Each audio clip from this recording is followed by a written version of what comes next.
This morning after Mangalarti, an extract from a transcript of one of Srila Prabhupada's lectures was read, which I found suitable for reading at an initiation ceremony. That doesn't really help that much, having this on. It's like the cooking with a candle 1 mile away. You know that story? Heard that story? Prabhupada told that story. So this is from a lecture on Bhagavad Gita given in 1973 by Srila Prabhupada. The extract begins thus: Hare Krishna, Krishna Krishna, Hare Hare, Hare Rama, Rama Rama, Hare Hare. If you chant these 16 words, it is not very difficult. Anyone, there is no secrecy. There is no charge for it. We don't say that I shall give you some secret mantra. You give me some money. This is referring to the, at that time, highly popular so-called transcendental meditation. The charge for being initiated into which at the time was $35, which wasn't so much. Oh, that was in 1966. Probably in 1973 it had gone up. Now it's $1,500. No, Srila Prabhupada says. We don't say we openly chant this Hare Krishna mantra. Anyone can chant also, but see the effect of chanting this mantra. That is up to you. If you begin chanting, you'll feel the effect very soon. So this is called Manmanaha. Manmanaha, always thinking of Krishna. As soon as one chants Hare Krishna, immediately he remembers Krishna. He immediately remembers Krishna's activities, Krishna's pastimes, Krishna's form, Krishna's quality, Krishna's attributes, everything. That is called to absorb the mind in Krishna. That means you become immediately the first class yogi.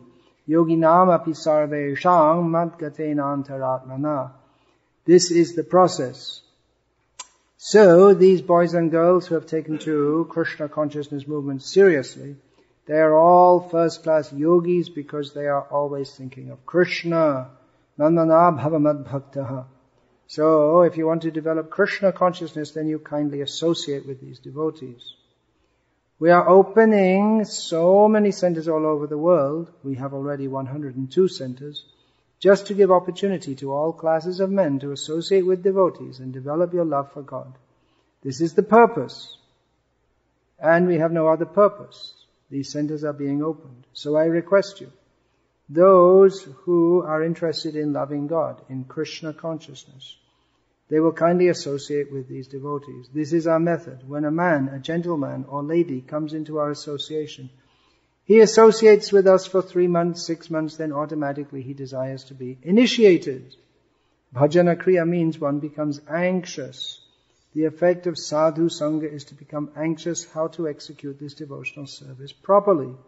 That is called initiation. So Srila Prabhupada here defines initiation as the effect of sadhu sangha, and it is to become anxious how to execute this devotional service properly. In other words, not just a casual visitor, but serious. So they come forward. The president recommends that this boy or girl is now living with us for so many months. He's interested, he may be initiated. He may be initiated. Then we initiate. But initiate with some condition. Anarata nivriti syat. These are the different stages. Initiation means that he must be free from all kinds of sinful activities. These 4 principles, the pillars of sinful activities, are 4 in number. Illicit sex life, meat eating, intoxication and gambling. Oh, and the next extract is titled, So This Initiation Means, which is to be read tomorrow morning after Mangalarti. But we can read it now also. No harm at all. It's just appropriate to the moment. This initiation sermon, this is from a letter, 1969, to Kulashekar Das. This initiation ceremony is a Vedic principle to lead a conditioned soul to the higher level of transcendental life.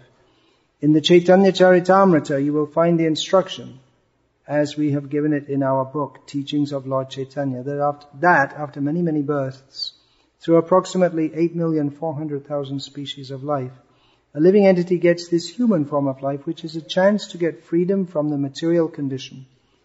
When a child is born, it is the responsibility of the state, of the father, of the mother, of the relatives, and of the teachers just to raise the child to the standard of Krishna consciousness, so that the child may not have any more to repeat the process of birth and death, but being fully situated in Krishna consciousness, he may be transferred to the spiritual world and situated in one of the Vaikuntha planets. The most important of the Vaikuntha planets is called Krishna Loka, or Goloka Vrindavan. In these days, the propagation for landing on the moon planet is very encouraging to the common man. But so far as a Krishna-conscious person is concerned, he is not at all interested in any of the material planets. His target is to be transferred to the topmost spiritual planet, namely Krishna Loka. So, this initiation means the preliminary chance for preparing oneself to achieve this highest perfection. I am very glad that you are already interested in the Krishna consciousness movement, and you will please chant at least 16 rounds daily, observing the rules and regulations.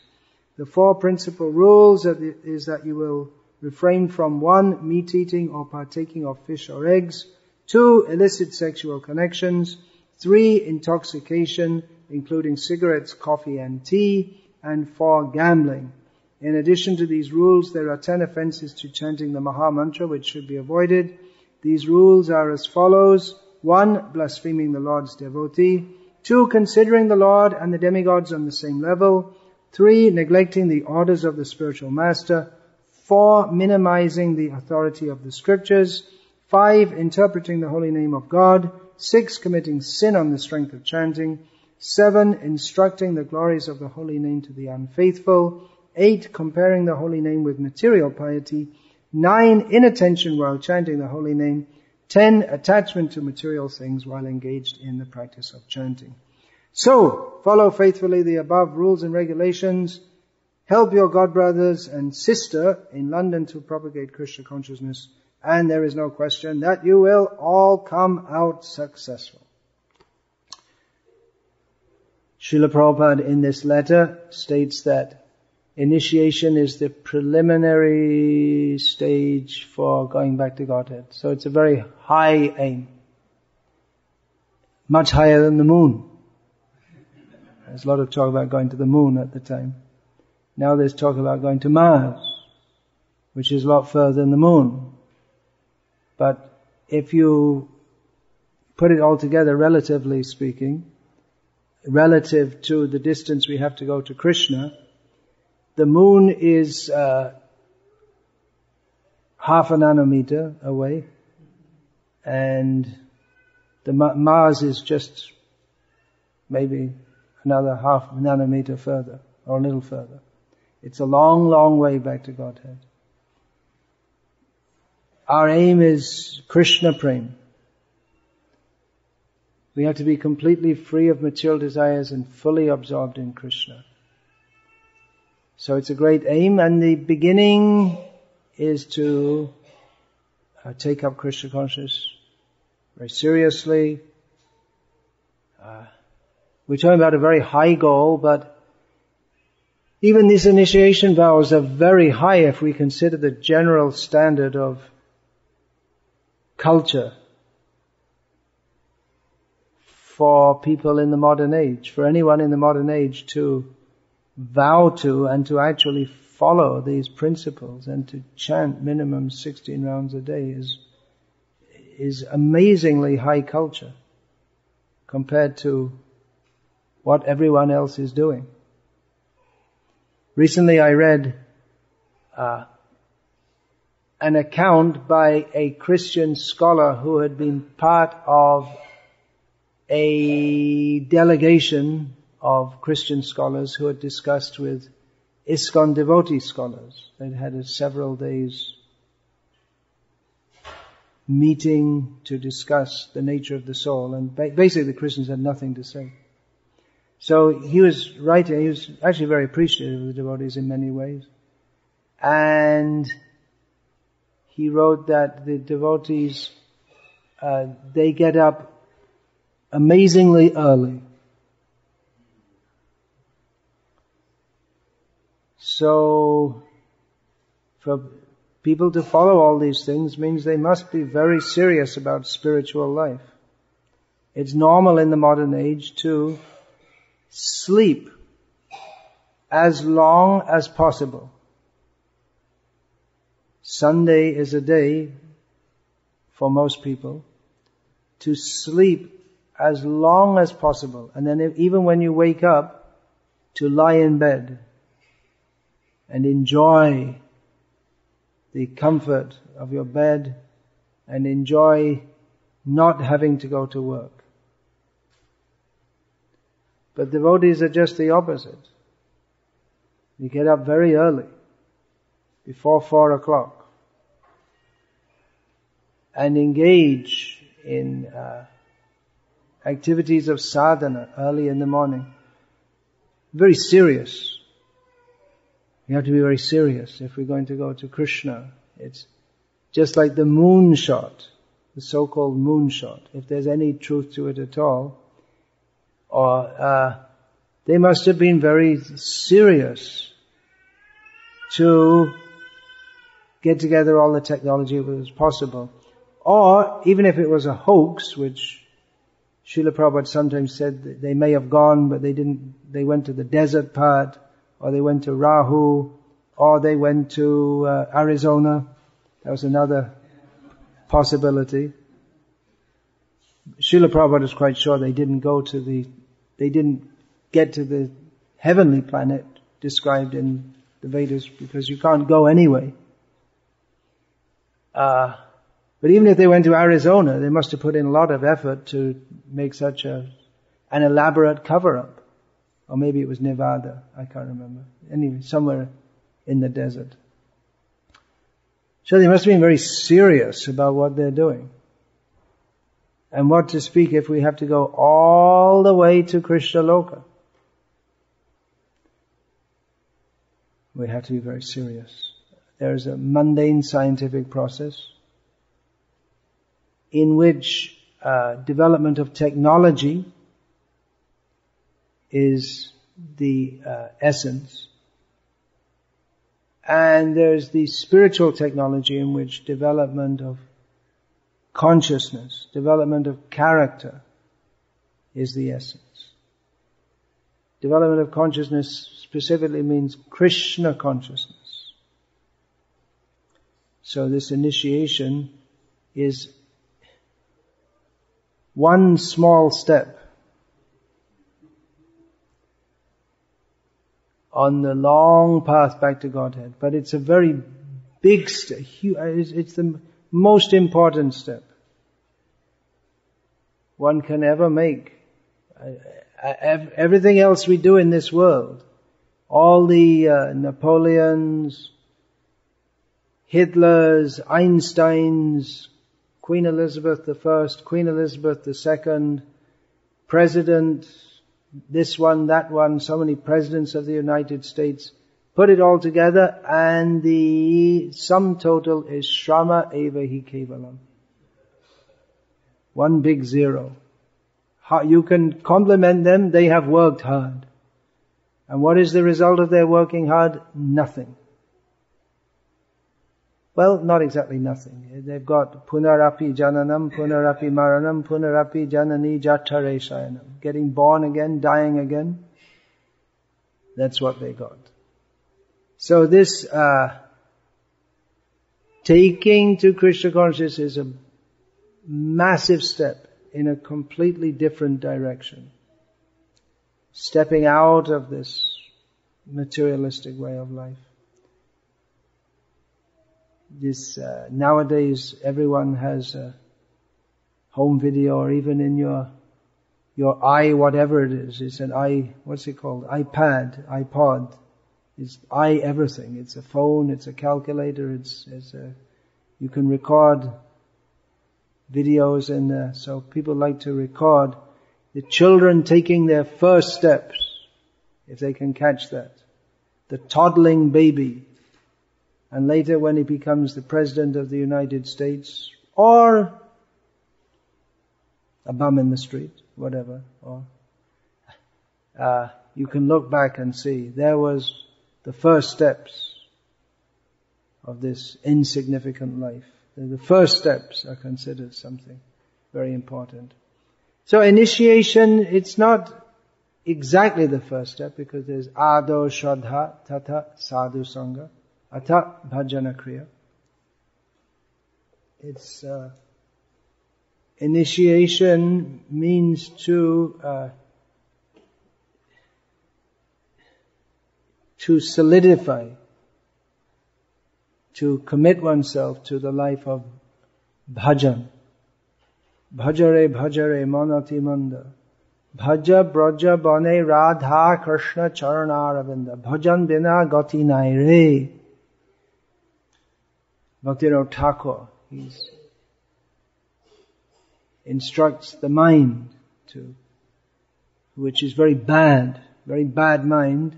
Even though the mind is very bad, the mind is instructed to worship Radha Krishna, the lotus feet of Radha and Krishna in Vrindavan. And there's no other way to achieve our goal but this. So, it's not the first step in Krishna consciousness. Bhajan, the life of bhajan. But initiation, we can say, is the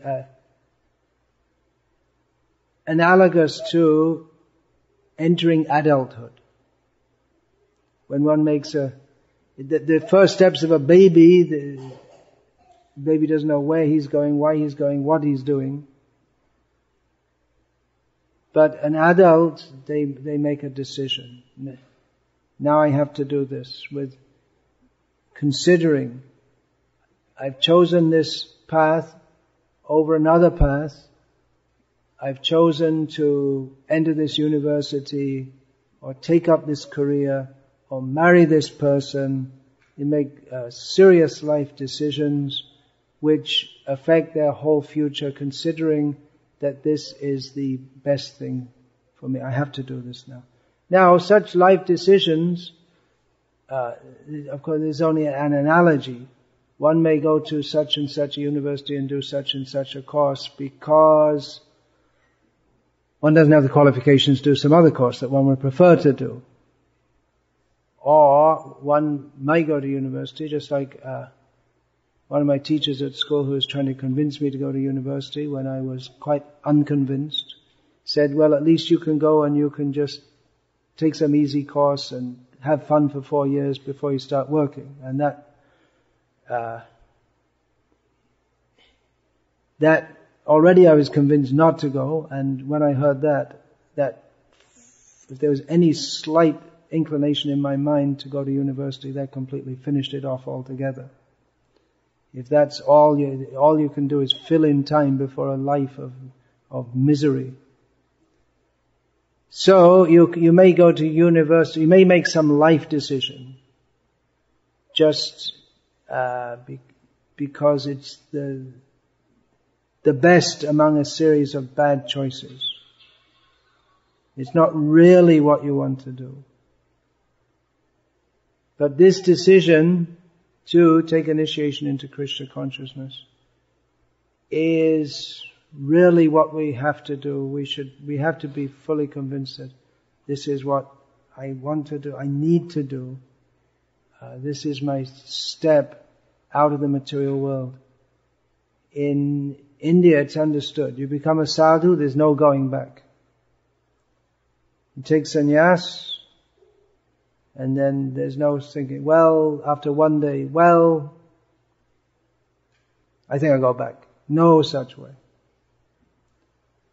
So in initiation also, of course you can go back, and in the modern age that's quite common.